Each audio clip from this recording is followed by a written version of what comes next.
संभल कर चलो, निकलो वहाँ से जहाँ हो सीसीटीवी, अनजान से बात मत करो, तुम हो किसी की बहू, बेटी और बीवी। इस छोटी सी पंक्ति में वो बात छुपी है जो किसी भी शख्स को अंदर से झकझोर कर फेंक सकती है। नमस्ते, मेरा नाम है पवन और आप देख रहे हैं नेशन इंडिया न्यूज़ की स्पेशल रिपोर्ट, जिसमें आज बात यूपी में बढ़ते रेप, हत्याओं और बहन बेटियों पर होने वाले अत्याचार और बलात्कार पर। तारीख 16 अगस्त 2020, जगह यूपी का लखीमपुर खीरी। यहाँ 13 साल की एक बहुजन लड़की का गैंगरेप हुआ और उसकी लाश गन्ने के खेत में मिली। तारीख 10 अगस्त 2020, सुदीक्षा भाटी सुबह औरंगाबाद के पास अपने छोटे भाई के साथ मोटरसाइकिल पर जा रही थी जब उसकी मौत हो गई।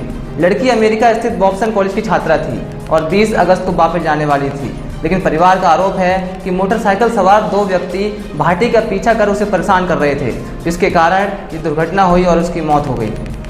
तारीख 6 अगस्त 2020, यूपी का हापुड़ जिला। यहाँ 6 साल की एक बच्ची को उसके घर के सामने से अगवा कर उसका रेप किया गया।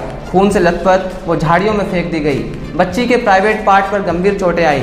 उसका इलाज मेरठ के अस्पताल में चला, लेकिन बाद में उसकी भी मौत हो गई। तारीख 5 अगस्त 2020, यूपी का बुलंदशहर जिला। यहाँ पर खुर्जा में 8 साल की एक बच्ची के साथ रेप की कोशिश की गई और जब उसने शोर मचाया तो उसका गला घोंटकर उसकी हत्या कर दी गई। उसका शव भी गन्ने के खेत में मिला। कितनी ही ऐसी खबरें सुनाओ, सब कम है, लेकिन इतनी घटनाएं सामने आने पर भी सीएम योगी दावा करते हैं कि यूपी में अपराध कम है।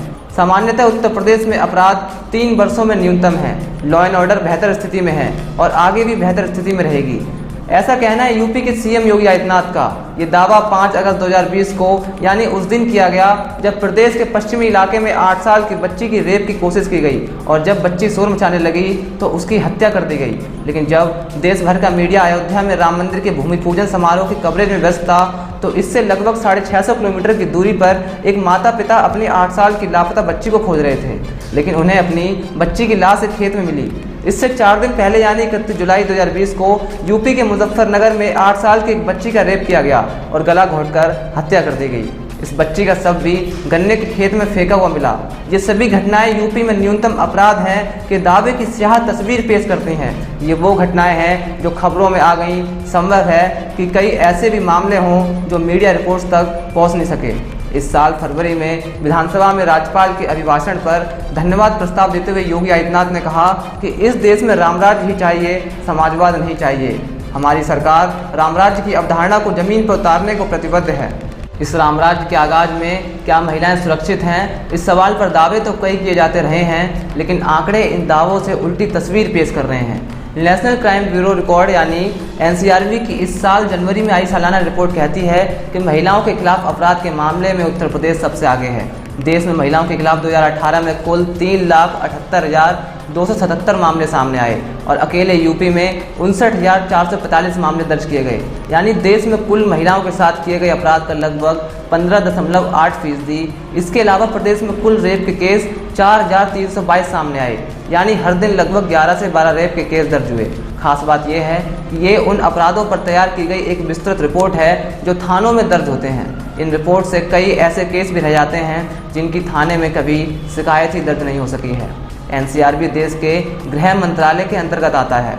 महिलाओं की सुरक्षा को अपनी वरीयता बताने वाले सीएम योगी न्यूज़ चैनल को इंटरव्यू देते समय सूबे में न्यूनतम अपराध की बातें करते हैं और दूसरी ओर उन्हीं की सरकार विधानसभा में अलग आंकड़े पेश करती है। योगी सरकार ने समाजवादी पार्टी के एक विधायक नहीद हसन के सवाल के जवाब में बताया था कि 2016 के मुकाबले 2017 में हर एक सेगमेंट में महिलाओं के खिलाफ अपराध में बढ़त हुई है। कानून व्यवस्था और महिलाओं पर अत्याचार के वादे पर योगी की कानून व्यवस्था ने कितनी कमर कसी है, इस बात का जवाब हाथरस और बलरामपुर में हुए दर्दनाक गैंगरेप से मिल जाता है।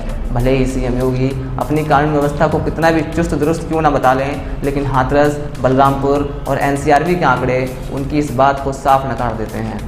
आप देख रहे थे नेशन इंडिया न्यूज़ की स्पेशल रिपोर्ट। मेरा नाम पवन है। अगर ये वीडियो आप यूट्यूब पर देख रहे थे तो हमारे चैनल को सब्सक्राइब कीजिए। अगर यही वीडियो आप हमारे फेसबुक पेज पर देख रहे हैं तो हमारे फेसबुक पेज को लाइक करें। भूल सुधार के लिए कमेंट में राय दें। शुक्रिया। Please subscribe and don't forget to press the bell icon to get notified whenever we upload a new video.